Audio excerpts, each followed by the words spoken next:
What is up, people? Hello and welcome back to the channel. Welcome back to the Cup Chasers for another Arsenal match reaction.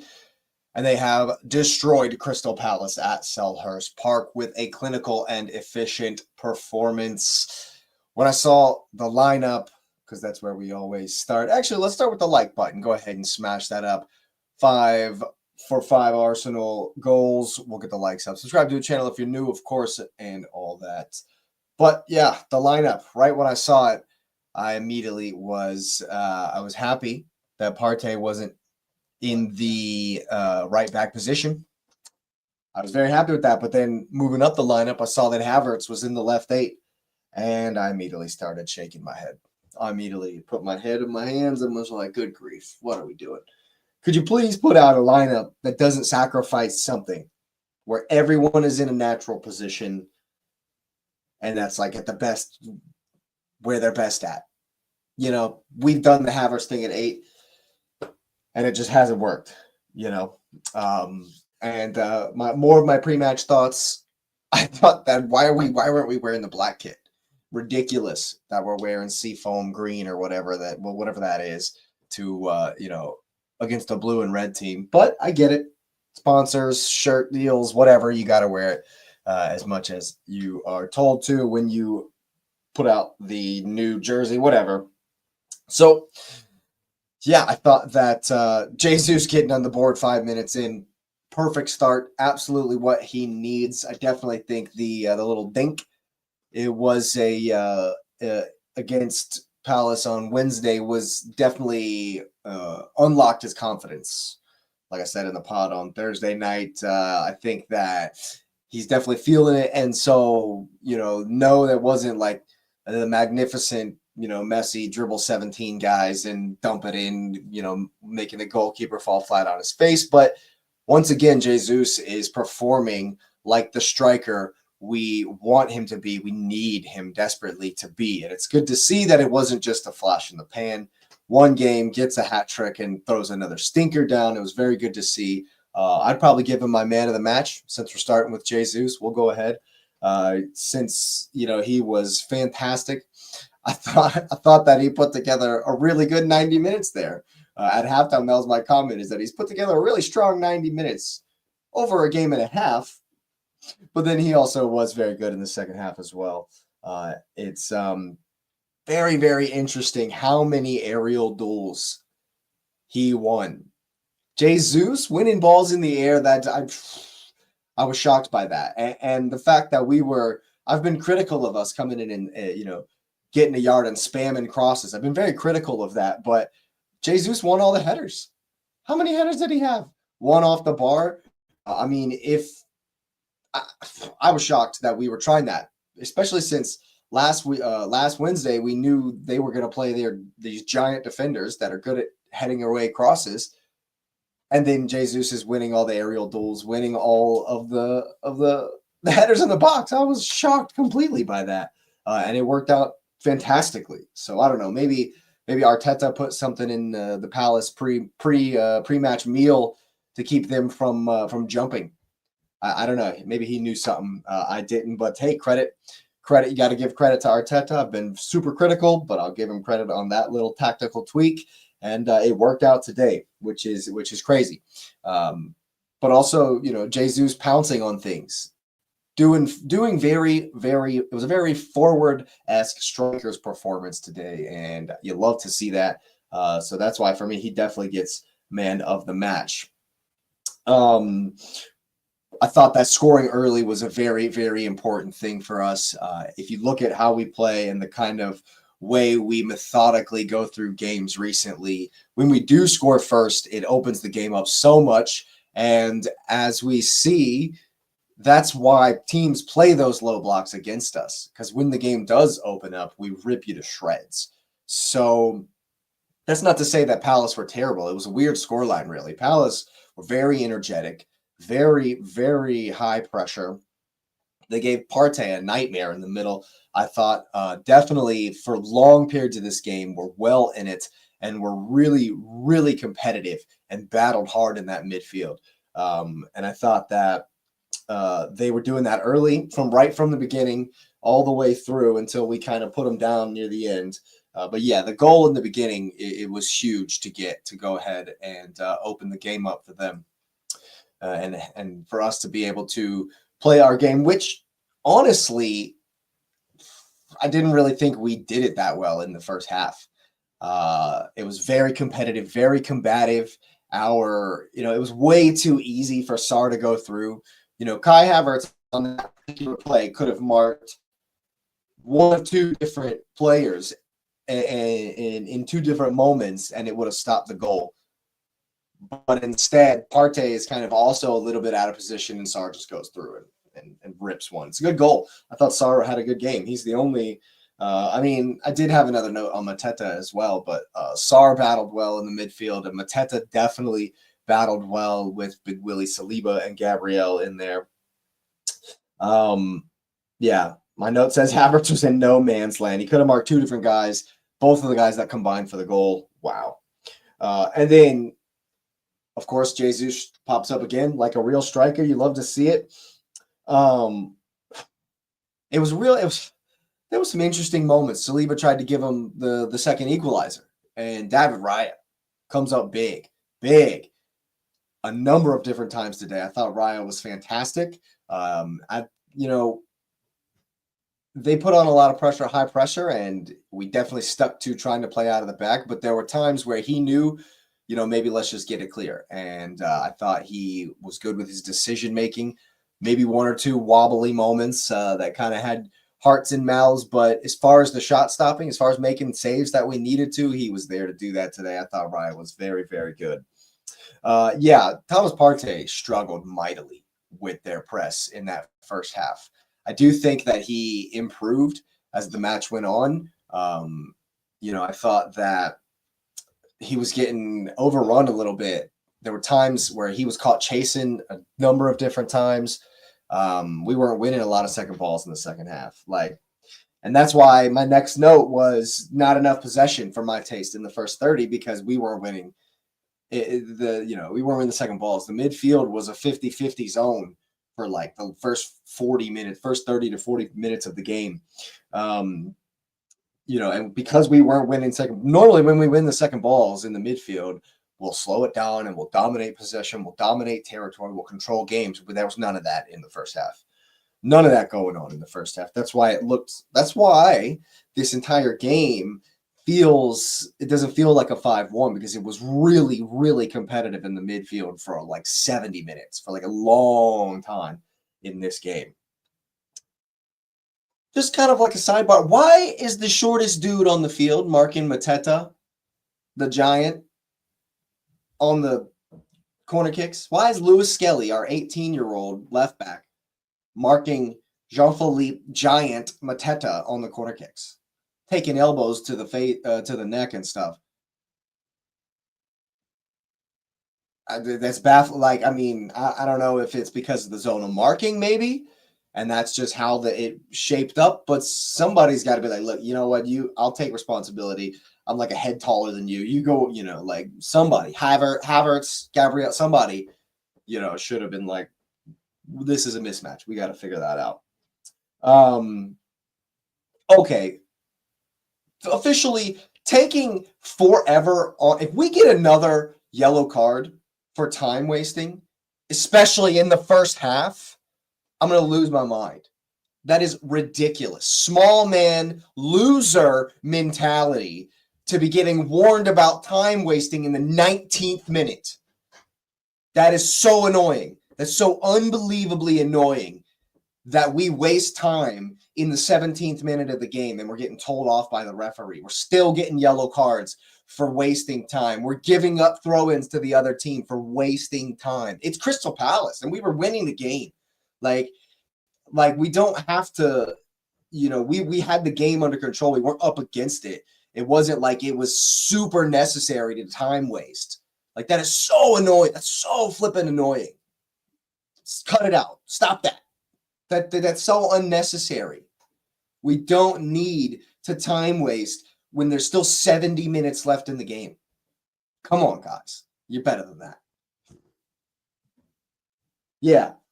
Jesus on the crosses is crazy. His hat trick could have came off of a header hitting the bar. Good to see that Havertz was there. He was a passenger up until then. Kai Havertz in that left eight was definitely a passenger up until he scored the goal. To be honest, he didn't do much more. He did improve a little bit.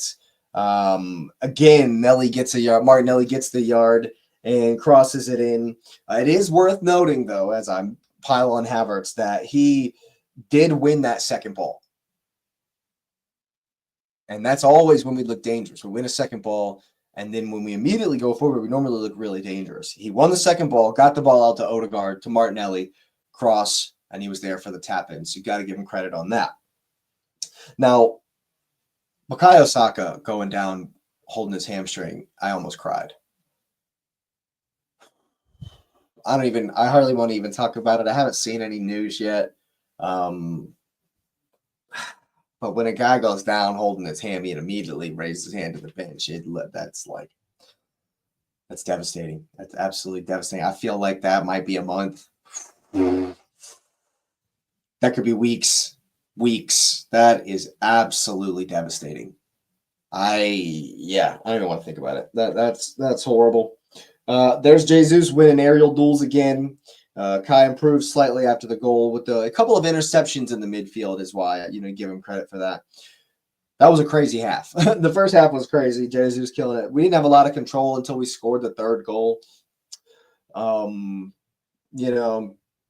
again, we didn't really play through the press well. That's what I was saying. Super competitive. We didn't play through them a lot in the first half, as much as I would have liked to. Again, our chances coming from set pieces or off the second ball or one of the ball higher up is kind of where our chances were coming from. And today we were clinical. We were super clinical with them. The second Jesus finish was fantastic up in the upper 90 on the near post. Goalkeeper's never looking for that. So that was a fantastic finish. You love to see it. Kai gets the tap in. That's just piling it on, So I'm definitely happy to see that. I think that, even when we're struggling, we've still created some chances. And if we'd be as clinical as we were today, it might be enough and there'd be less pressure, there'd be less piling, because I know it's the hardest thing to do, but in the last 3 times we've played Palace, we've put 13 past them. So it was, there are times, and it's crazy. The stat I heard that in the last 4 Premier League away games, or in the last 4 away games, period, I think is what he said, we've scored 5 3 times. Sporting, West Ham, horrendous at Fulham, and then today. So I don't know. It's interesting. It's interesting. And the reason there's so much pressure, the reason people get so upset when we do drop the game and it's because we're not clinical, is because of the hole we've dug. Today was fantastic to get the win, to put the pressure on the games tomorrow. No, I don't think that that's really going to be in their mind when they go to play, as far as when the whistle blows. But, it is that little bit much that they know they have to win the game or they lose ground. So there is that. That's good that we've gotten that over the line today. Finally able to put pressure on them instead of having it the other way around. Partey lazy. Early in the second half when they had a chance, when Raya made that double save, is because Partey was lazy on the second ball. He kind of got, he didn't have his best day in the midfield. And so I put it in all caps. We have to win second balls. Palace look dangerous literally every time they win a second ball. And why is it that I'm saying that every single time? The only time teams look dangerous against us is when we don't challenge for the second ball and they immediately go forward after it. Not getting the ball back in play. This is when Timber got the yellow card. I'm losing my head. Partey still struggling. Odegaard was relatively quiet today, I thought he improved as the game went on. he was definitely there to connect the pass for Martinelli's cross into Jesus off the bar, Havertz goal. I thought that he wasn't as creative as he can be as he normally is. I don't know if that was down to we didn't have as much possession as we normally do until later on in the game. Very interesting to note that Nwaneri doesn't replace him. Instead, comes on with. I'll get to that. The way we ended was weird. I'll get to that. Raya was fantastic today. Declan Rice, man, what do you say? Dude is an absolute monster. Dude is an absolute monster. You want to say, Rice isn't. See, this is what gets me with Arteta is like every now and again he'll do something and I'll be like, and then it'll work out. Like put Havertz in the left 8, and while it was mostly a passenger, he had some good play and scored a goal. Put Rice in the left 8 where we don't necessarily think he's at his best, and then he absolutely kills it, comes on, scores an absolute banger. You love to see it, So when it works out, you're really, really happy, of course. But I think the way the subs kind of changed the formation was a little bit haphazard. I actually made the note. The only time I don't mind seeing Partey at right back is when we're up 5-1. I thought in the second half we controlled possession better.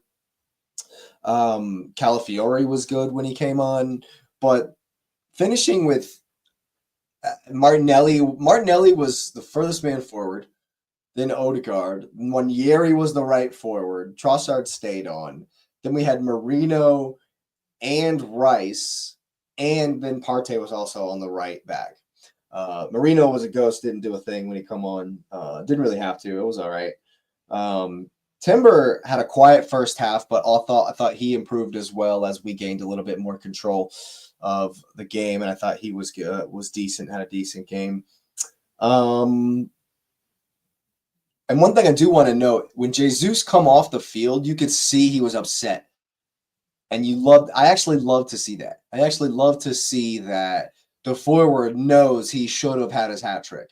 Because not only did he hit the bar with the header in the first half, but the point blank one right before Martinelli scored off the Rice rebound, he should have scored that as well. And he knows it. So when he comes off the field, it's good to see that he was like a little bit upset with himself for not getting another hat trick, which he's got 5 goals in 2 games, and 5 goals in 1.5 games because he didn't do anything at the beginning of on Wednesday at the first half, but he's played most of 90 minutes plus most of the second half, and he was fantastic, except for missing that one at the point blank in the box. And I was happy to see that he knows that he was kind of upset with himself. So that's good to see a number 9 acting like a number 9. It was a weird game, but we were definitely clinical, like we haven't been. It was efficient, professional. We were faced with a lot of energy, a very combative, competitive team, and we, kept them in front of us and put them away, did what needed to be done. So I say great win, great 5-star Christmas gift. They were definitely open after that first goal, and it demonstrates why teams do not play that way against us. Because when we are clinical and the other team is open, we tend to absolutely, pile on. And so it's good to see that. We have a home game against Ipswich coming up, and then an absolute horrible run. Just a horrible run. So we need to these 2 games were very important to win. The Palace game and now the Ipswich game is very important to go into the new year on a winning run, because January 1st is away to Brentford. That's not easy. Then it's away to Brighton. That's not easy. Then it's Man U in the FA Cup. And I'm pretty sure we go to Newcastle for the League Cup match. And then it's the North London Derby at the Emirates.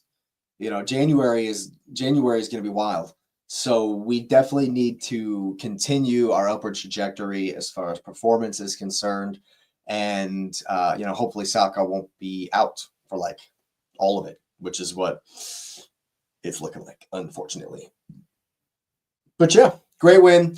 Glad to see it. You love to get the 3 points on the board, back into third place, put the pressure on those above. Definitely get the likes up on the video. Thanks for being here if you still are. Subscribe to the channel if you are new. Of course, welcome to the community, and I will see you next time.